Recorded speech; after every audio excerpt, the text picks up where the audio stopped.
New reports indicate the Communist Party of China is negotiating with Cuban officials to launch a military training facility on the island, less than 100 miles from the Florida coast. Along with Secretary of State Antony Blinken's unproductive meetings this week in Beijing, the report raises further doubts about the Biden administration and its approach to the communist country. Join me now by phone to discuss this and more is South Carolina Senator Lindsey Graham. He serves on 4 Senate committees, including the Senate Judiciary Committee, where he is the ranking member. Senator Graham, welcome back to the program. Thank you, Tony, very much. Before I get into to China, I just want to mention that you'll be, I mentioned this earlier, but you're going to be with us tomorrow in Des Moines, Iowa for the Town Hall for Life meeting. Touch on why you think it's important that we draw attention to this issue of the sanctity of human life as we approach the 1-year anniversary of the Dobbs decision. Well, it's very important. I mean, if the pro-life movement is about the unborn child, then we would have a national minimum standard in Washington. At 15 weeks, a baby sucks his thumb, can feel pain. 47 of 50 European nations limit abortion on demand from 12 to 15 weeks. The question is post-Dobbs, is abortion a states' rights issue or is it a human rights issue?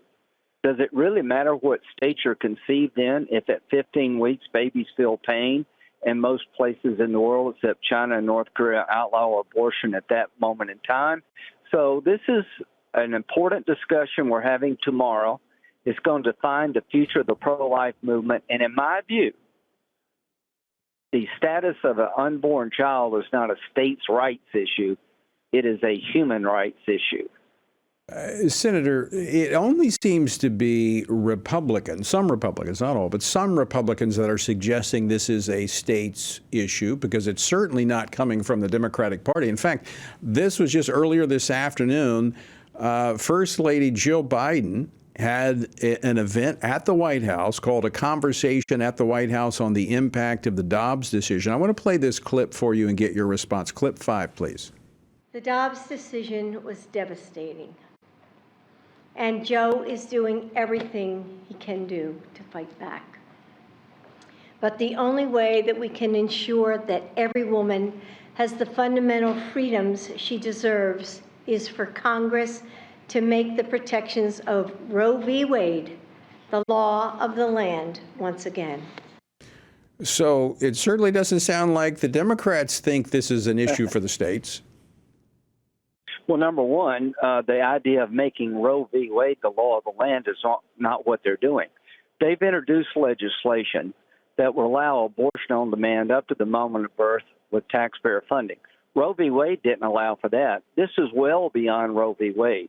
This puts us with North Korea and China, nations that allow abortion on demand, state-funded, up to the moment of birth. That's the Democratic position on abortion. My position is, as a nation, we should outlaw late-term abortions.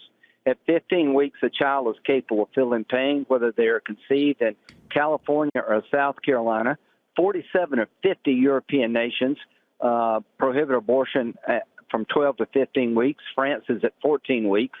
So my position is there should be some national minimum standard. You can do more at the state level, but at 15 weeks, because the child is pain capable, we draw a line like the civilized world. This is a debate worth having. To the states' rights people out there, you're ignoring the child.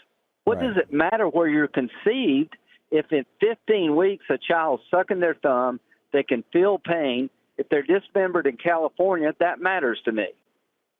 Well, and that's what we're going to talk about tomorrow night. We're going to talk about the way forward for protecting the unborn in America. So, folks, you can tune in 7 p.m. Central Time. We'll be coming to you live from Des Moines, Iowa.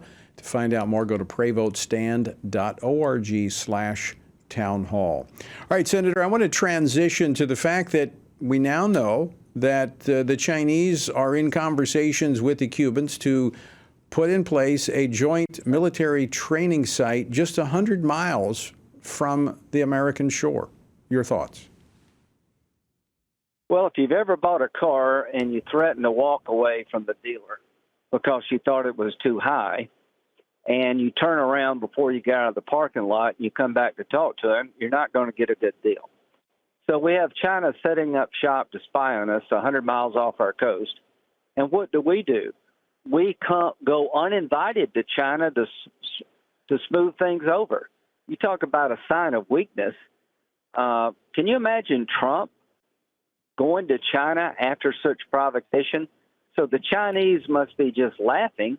Here we are, they are spying on us 100 miles away in Cuba, and we're coming to China really uninvited to make sure that everybody's happy. It's crazy. You'd never buy a car doing that. Well, it'll make it easier for them to launch their balloons if they do it from Cuba.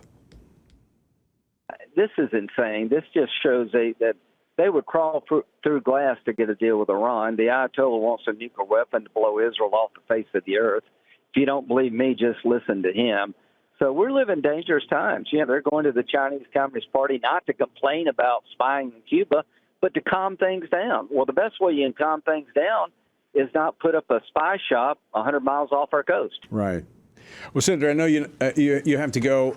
We'll see you tomorrow night in Iowa. We'll be talking about the sanctity of human life and the role that the federal government continues to have in that. Senator, great to talk with you. Thanks so much for joining us today.